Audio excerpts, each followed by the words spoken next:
A sala de reuniões ficou em silêncio quando Marcus Chen, CEO da Tech Central Industries, bateu com o punho na mesa de mogno, com o rosto vermelho e as veias salientes nas têmporas, enquanto olhava para as 12 mentes brilhantes que o tinham falhado mais uma vez. 6 meses! Gritou ele, com a voz a ecoar nas paredes de vidro com vista para o horizonte de Manhattan.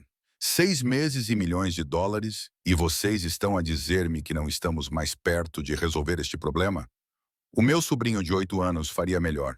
Os engenheiros mexeram-se desconfortavelmente nas suas cadeiras de couro, evitando o contato visual. O algoritmo deveria revolucionar a distribuição de energia renovável, mas um único erro de codificação corrompeu todo o sistema. Cada tentativa de corrigi-lo criava mais 10 problemas, como puxar um fio que desfazia toda a camisola. Sarah Mitchell, a engenheira-chefe, limpou a garganta. Senhor, tentamos tudo. O bug está tão enraizado no código antigo que não quero desculpas. Marcos interrompeu-a. Quero soluções. A reputação desta empresa está em jogo. Prometemos aos nossos investidores um protótipo funcional até ao próximo trimestre. Compreende o que significa o fracasso? Significa falência. Significa que 10 mil pessoas perderão os seus empregos. Ele andava pela sala como um tigre enjaulado. Os seus sapatos italianos caros batiam no chão de mármore. Aos 42 anos, Marcus construiu a Tech Central, passando de uma startup numa garagem a um império de $1.000 milhões, através de pura determinação e eficiência implacável. Ele não chegou até aqui aceitando a derrota.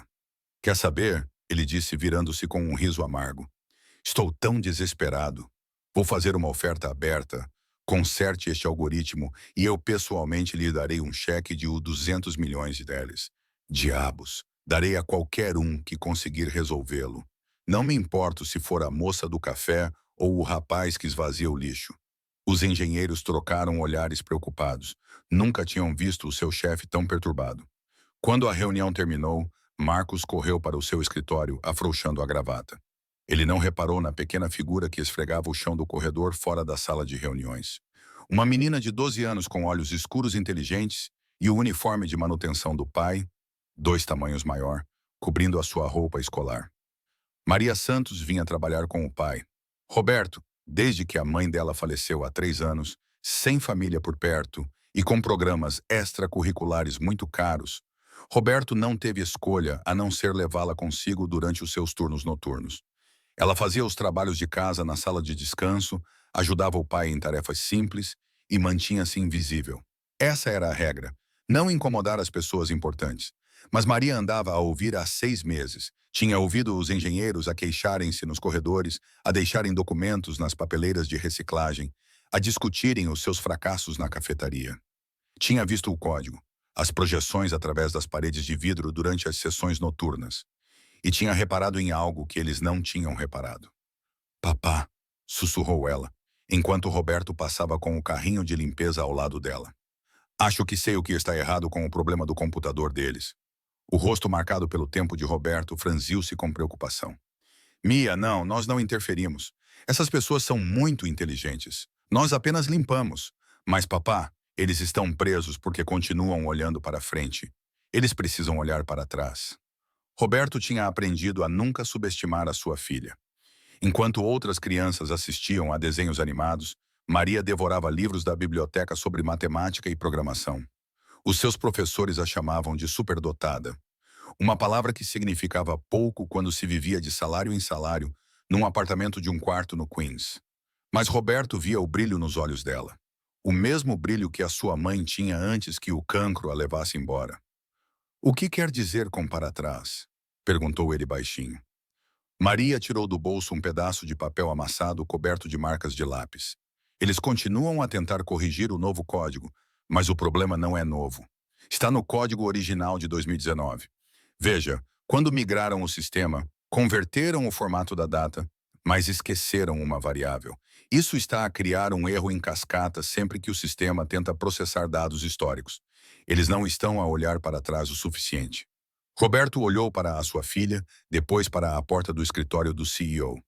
Todos os seus instintos lhe diziam para ficar calado, para proteger o seu emprego, para manter Maria a salvo da desilusão. Mas ele lembrou-se das últimas palavras da sua esposa. Deixe-a voar, Roberto. Não deixe que o medo corte as suas asas. Ele respirou fundo. Espere aqui. Roberto bateu à porta de Marcus Chen, com a mão a tremer ligeiramente. O CEO olhou para cima com irritação, pronto para dispensar quem quer que ousasse interromper os seus pensamentos. Sr. Chen, desculpe incomodá-lo. Sou Roberto Santos, supervisor de manutenção noturna. A minha filha acha que pode ter descoberto algo sobre o problema do seu computador. A expressão de Marcos mudou de raiva para descrença e, por fim, para algo parecido com diversão. A sua filha? Quantos anos ela tem? 12, senhor.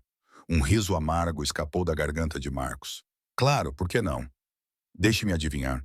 Ela é uma gênio que aprendeu programação no YouTube. Olhe, agradeço o gesto, mas tenho uma equipa de licenciados do MIT que não consegue resolver isto. Não tenho tempo para... Por favor, senhor. A voz de Roberto estava firme, apesar do medo. Apenas 5 minutos. Se ela estiver errada, nunca mais o incomodaremos. Prometo. Algo na dignidade do zelador fez Marcos hesitar. Talvez fosse o cansaço, ou talvez fosse a memória do seu próprio pai imigrante, que trabalhava em 2 turnos para pagar a faculdade de Marcos. Contra o seu bom senso, ele acenou com a cabeça. 5 minutos. Maria entrou no escritório como se estivesse a entrar num palácio, com os olhos arregalados, mas a coluna reta. Ela aproximou-se da secretária e, sem que lhe pedissem, pegou num marcador e caminhou até ao quadro branco onde o código problemático ainda estava exibido. Aqui, disse ela, apontando para uma linha de código que tinha sido escrita 5 anos antes. Esta variável, date com legacy, está a usar um formato de data europeu quando todo o resto usa o formato americano. Quando o sistema processa quaisquer dados anteriores a março de 2020, inverte os dias e os meses, o que aciona o protocolo de validação para rejeitá-los como corrompidos, o que se propaga por todas as funções dependentes. Ela desenhou um diagrama rápido mostrando como o erro se propagava. Todos têm tentado corrigir os efeitos a jusante. Mas se corrigirmos apenas esta variável no código antigo e executarmos uma única verificação de compatibilidade retroativa, todo o sistema deve estabilizar. Marcos ficou paralisado, olhando para o quadro branco. A sua mente correu pelas implicações. Poderia ser realmente tão simples assim? Eles estavam a olhar para o problema do ângulo errado todo este tempo? Ele pegou o telefone e ligou para Sarah Mitchell. Volte para o escritório agora. Traga o seu portátil. 45 minutos depois, a sala de reuniões estava lotada novamente. Os engenheiros se aglomeraram em torno de um computador enquanto Sarah implementava a sugestão de Maria. A sala prendeu a respiração quando ela apertou Enter. O sistema compilou. Sem erros. Ela executou o conjunto de diagnósticos. Luzes verdes em todo o quadro. Ela testou o processamento de dados históricos. Execução perfeita. Meu Deus, sussurrou Sarah. Funciona. Realmente funciona. A sala explodiu em lágrimas e descrença. Os engenheiros que não dormiam há semanas abraçaram-se com lágrimas nos olhos. Tinham passado meio ano e gasto milhões de dólares. E uma criança de 12 anos tinha resolvido o problema em 5 minutos. Olhando para o de onde eles não tinham pensado em olhar. Marcos sentou-se numa cadeira exausto. Olhou para Maria, que estava em silêncio ao lado do pai, tentando entender a comoção que tinha causado. Como é que percebeste? Perguntou ele. Maria encolheu os ombros. Acho que não estava a olhar para o que estava avariado. Estava a olhar para o que tinha mudado. A minha mãe costumava dizer que, quando se perde algo, não se deve continuar a procurar onde já se procurou. Deve-se voltar ao último lugar onde se viu. Marcos sentiu algo partir-se dentro do peito. A armadura que ele construíra ao longo de anos de guerra corporativa. Esta criança, que tinha todos os motivos para estar amargurada com a injustiça da vida, acabara de salvar a sua empresa, não por dinheiro ou reconhecimento, mas porque viu pessoas a sofrer e quis ajudar. Ele pegou no telemóvel e ligou para o seu advogado, depois para o seu banco. Quando se virou para Maria e Roberto, os seus olhos estavam úmidos. Fiz uma promessa, disse ele. 200 milhões de dólares para quem resolvesse o problema. Roberto levantou as mãos em protesto. Sr. Chen, nós não queremos... Por favor, Marcos interrompeu gentilmente. Deixe-me terminar. Estou criando um fundo fiduciário em nome de Maria. 50 milhões para sua educação e futuro. O restante será destinado à criação da Fundação de Bolsas de Estudo Elelanena Santos. Ele olhou para Maria. Seu pai me contou sobre sua mãe. Esta fundação apoiará crianças como você.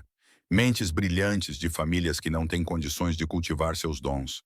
Bolsas integrais, programas de mentoria, tudo o que for necessário para que possam voar alto. Lágrimas escorriam pelo rosto de Roberto. Maria parecia confusa, tentando entender o que estava a acontecer. Mas há mais uma coisa de que preciso. Marcos continuou. Roberto, quero oferecer-lhe o cargo de diretor de instalações e extensão comunitária. Precisamos de pessoas que entendam o que é a verdadeira dignidade.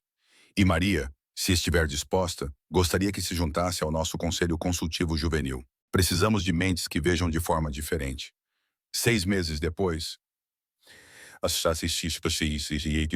o revolucionário sistema de energia da Tech Central foi lançado com aclamação global, mudando a forma como a energia renovável era distribuída em todo o mundo. No evento de lançamento, Marcos contou a história de como foi salvo, dando crédito a Maria pelo nome. Mas a verdadeira revolução foi mais silenciosa. A primeira turma de bolsistas Helena Santos, 25, crianças brilhantes de famílias de baixa renda começaram a sua jornada em direção a um futuro que antes parecia impossível. Maria orientou-os, continuando a apanhar o metro em Queens. Continuava a ajudar o pai aos fins de semana, mas agora com uma segurança que nunca tinha conhecido. Roberto guardou o seu antigo uniforme de manutenção no seu novo escritório, como uma lembrança de onde tinham vindo. Às vezes, tarde da noite, via Marcos a caminhar sozinho pelos corredores, parando para agradecer à equipa de limpeza pelo nome, perguntando sobre as suas famílias, vendo-os, realmente vendo-os, talvez pela primeira vez. O algoritmo foi corrigido com uma simples mudança de perspectiva. Mas a verdadeira correção, a que importava, estava nos corações que aprenderam a olhar além dos títulos e suposições, a reconhecer que a genialidade não usa uniforme e que, às vezes, a resposta para os nossos maiores problemas vem das vozes que esquecemos de ouvir. No final, Maria não resolveu apenas um problema de codificação. Ela lembrou a toda a empresa e, eventualmente, através da sua história, a milhares de outras pessoas que as maiores descobertas da humanidade não vêm daqueles que pensam ter todas as respostas, mas daqueles que são humildes o suficiente para aprender com qualquer pessoa. Mesmo a filha de um zelador a fazer o trabalho de casa na sala de descanso, vendo o que todos os outros tinham perdido porque nunca lhe ensinaram que não devia.